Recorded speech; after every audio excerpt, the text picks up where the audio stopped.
हम एक राजस्थान में भारतीय जनता पार्टी कम से कम 40-50 महिलाओं को टिकट देगी, लेकिन उसके बिल्कुल हुआ विपरीत। उससे आधी सीटों पर उन्होंने, क्योंकि मैंने प्रधान रहते सीट के साथ न्याय करने की कोशिश करी। कोई अपनी आत्मा से ये बात नहीं कह सकता कि प्रधान ने हमारा ये काम हमें जाति पूछ के किया हो, हमें अपनी पार्टी पूछ के किया हो। एक बार टिकट देती है, सेकंड टाइम काटती है। ये प्रैक्टिकल गेम मेरे पिता के साथ में भी होता था और ये सारी चीज़ें मेरे साथ भी होने लगी।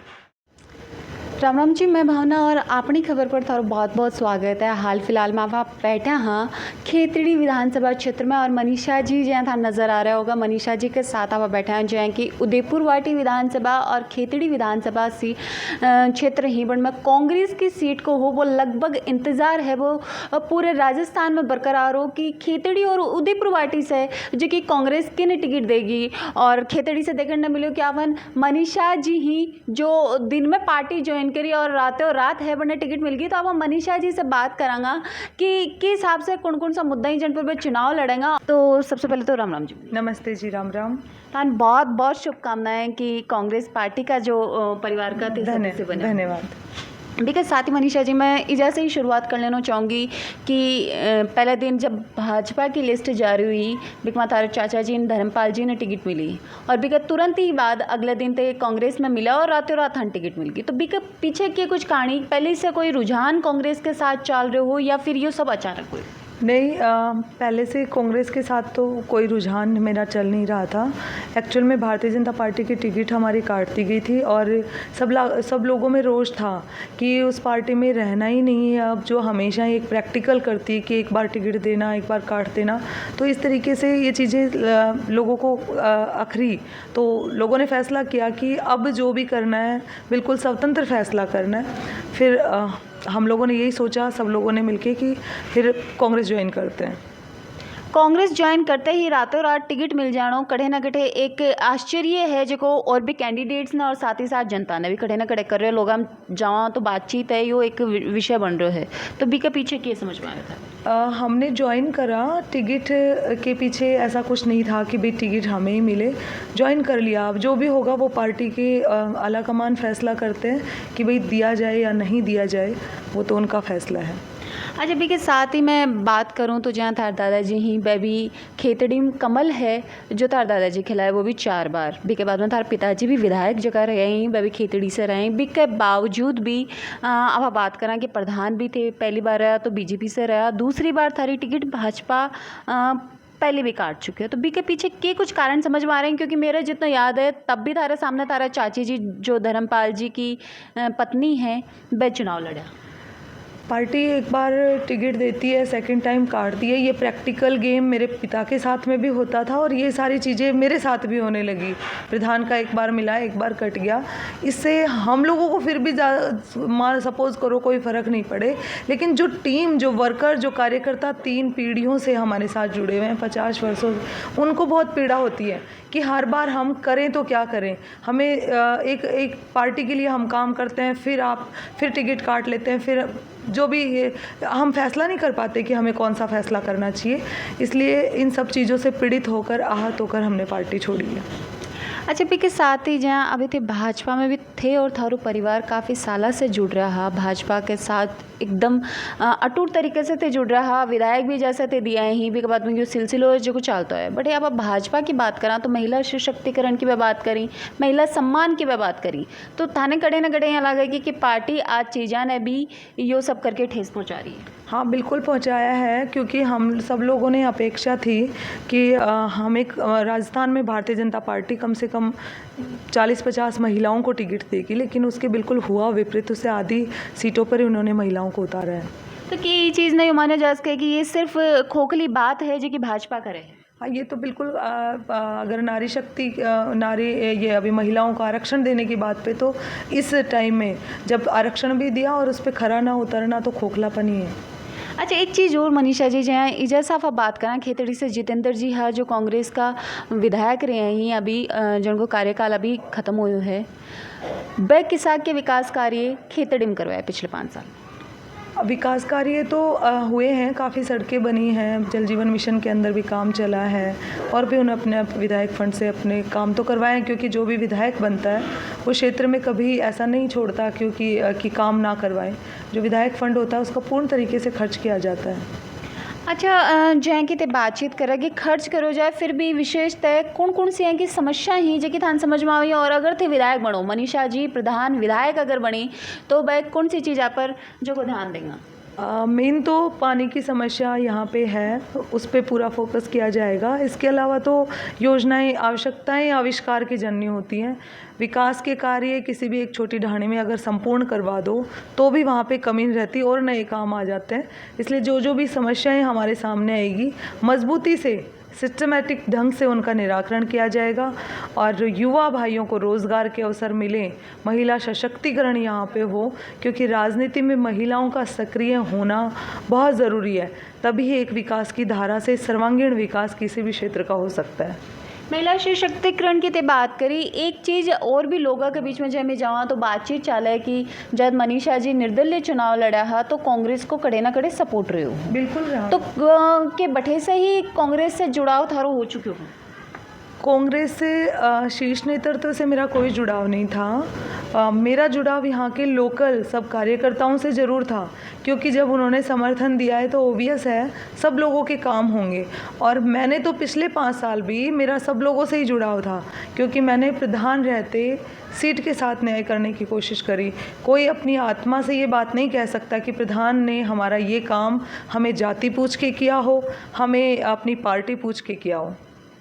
बात था बहुत सही है कि जाति और बाची जान से ऊपर उठ के है जो थे लोगों के लिए काम करो है। अभी अगर थाने विधायक बनने को मौका मिला है, खेतड़ी की जनता थान वोट दे के अगर जिताओ है तो विशेष रूप से बच्चियां के लिए के जो की चीज़ हैं जो विकास के मामलों में सोची जाएंगे। बच्चियों को तो एक मैं समझती हूँ कि कम से कम है ना बच्चियों का आत्मबल बढ़े। मैं तो प्रधान पिछले 5 साल में रही, पिछले 8 साल से लगातार अभी तक प्रधान रही। तो मैंने पिछले 5 साल में मैं इस बार तो फिर भी मैं विद्यालयों में इतना सक्रिय नहीं रह पाई थी। पिछले 5 साल में मैंने महिला बच्चियों के साथ काफ़ी टाइम स्पेंड किया था और बहुत सारे स्कूलों में जाते थे तो यही कहते थे कि भाई बच्चियों को आत्मनिर्भर बनने की प्रेरणा स्कूल से ही लेनी चाहिए, कि वो किस तरीके से अपना दृढ़ निश्चय अपना आत्मबल इस तरीके से बनाएं कि वो जिस दिशा में भी जाएं उनके कदम मजबूत बने, ठोस बने और कम से कम वो आत्मनिर्भर बने। आत्मनिर्भरता के साथ साथ मनीषा जी जहाँ एक प्रधान थे रह चुके हो महिला सशक्तिकरण की आप बात करा तो कड़े ना कड़े यह चीज़ मानोगे कि बच्चियां ने सेल्फ डिफेंस जो है कि आर्ट है बाबी अपन सिखानी चाहिए, कड़े ना कड़े दारे मान लोगे? बिल्कुल मानना है और मैं तो यही सोच रही हूँ कि अगर मैं विधायक बनी तो हर स्कूल में कम से कम इस चीज़ के लिए तो बच्चियों को प्रेरित किया जाएगा। एक चीज़ और मैं बात करूँ, पहाड़ी बेल्ट यो है और जो कुछ जीव जंतु ही जो का जंगली जीव जंतु ही बा अक्सर अभी देखने मिल रहा है कि हमलों है जो को आम जनता पर भी कर दे ही, घरेलू पशुआन उठा के ले जाएं, तो बात चीज़ के लिए कितों के ध्यान है थे विधायक बनने पर इस पे, क्योंकि चूँकि हमारा ये अभ्यारण्य यहाँ बना है खेतड़ी में तो अभी उसका काम पूर्ण नहीं हुआ है। तो मैं यही चाहूँगी कि चारों तरफ दीवारें इतनी ऊंची अभ्यारण्य का एक जो मोस्टली बहुत अच्छा प्रारूप जो तैयार होता है वो खेतड़ी में तैयार हो, ताकि उससे एक हमारे यहाँ पे पर्यटन स्थल के रूप में भी ये निखर के आएगा। वरना लोगों को एक मन में डर रहता है कि कहीं दीवार फांद के कोई आ गया, कहीं अचानक कोई जानवर ने हम पे हमला कर दिया, तो उस चीज़ पे और फोकस किया जाएगा। चूँकि इसका काम निरंतर अभी जारी है, ऐसा नहीं है कि अभी काम रुक गया है, लेकिन इस काम को थोड़ा सा बड़े स्तर पे और ले जाया जाएगा। एक सवाल मैं थार से लेना चाहूँगी, भाजपा में थे पहली हाँ कांग्रेस सरकार अब की बार बहुत सारी योजना ही जो कि धरातल पर लागू करने की प्रयास करे और कुछ लागू भी हुई हैं। तो बात चीज़ जानते कि जी वक्त बीजेपी माँ के हिसाब से जब देखता और के हिसाब से आज देखो? देखिए, योजनाएं तो माननीय मुख्यमंत्री अशोक जी गहलोत ने बहुत अच्छी योजनाएं चलाई थी जिनसे बहुत लोगों को लाभ भी मिला है। और अब मैंने ये इस नए घर की नींव मैं यही कहूँगी, क्योंकि मैंने शुरुआत करी है तो मैं नींव से ही शुरुआत करी है और मैं कोशिश करूँगी कि जो भी योजनाएं सरकार चलाएगी उनको बिल्कुल ग्राउंड लेवल से उठा के और एक ऐसे बड़ा परिवार हम कांग्रेस का यहाँ बनाएंगे। परिवार तो जहाँ कांग्रेस को पहले भी चलता और जितेंद्र जी ही भी कुछ लोगों ने टिकट दिलाना में आकांक्षी अब की बार दिखाई दिया, तो के ला गए है पार्टी को कोई नुकसान या फिर वे लोग थान समर्थन देंगे? नहीं, पूरा सब लोग एक साथ ही मिलके चल रहे हैं, ऐसा कुछ नहीं है। और सब लोगों के दिशा निर्देशानुसार ही हम लोग काम करेंगे, क्योंकि बिना उनके साथ चले तो हम भी आगे नहीं बढ़ सकते। और मैंने तो विशेष तौर पे अपील भी करी है कि मेरे इस डिसीज़न से मुझे टिकट मिला, इस डिसीज़न से अगर किसी को भी आहत हुई है तो मैं उसके लिए क्षमा चाहती हूँ। लेकिन मैं कोशिश ये करूँगी, क्योंकि हमने पहले भी मिलके काम किया है, तो हम बहुत अच्छा मिलके, क्योंकि सब लोगों का एक ही ध्येय होता है कि विकास के कार्य हों। राजनीति में कोई भी इंसान जब आगे आता है, जनप्रतिनिधि तय करता है, तो लोग भी, कार्यकर्ता भी ये अपेक्षा रखते हैं कि उनका मान सम्मान रखा जाए और विकास के साथ उनको जोड़ा जाए, विकास के काम गाँव और हमारी ढाणियों में हो। और मैं यही चाहूँगी, सब लोगों से यही अपील करूँगी कि सब लोगों के मान सम्मान को ध्यान में रखते हुए हम पूरे क्षेत्र में भाईचारा कायम करते हुए नई विकास की ऊंचाइयों को छुएंगे। थान के लागे राजस्थान में एक रिवाज चलता है, 5 साल बीजेपी 5 साल कांग्रेस। अब की बार के तस्वीर राजस्थान सरकार इस बार बिल्कुल ये दोबारा आने की स्थिति में है कांग्रेस पार्टी, क्योंकि बीजेपी की कुछ टिकटें इस तरीके से वितरित हुई जहां से बिल्कुल वो लॉस कर रही हैं।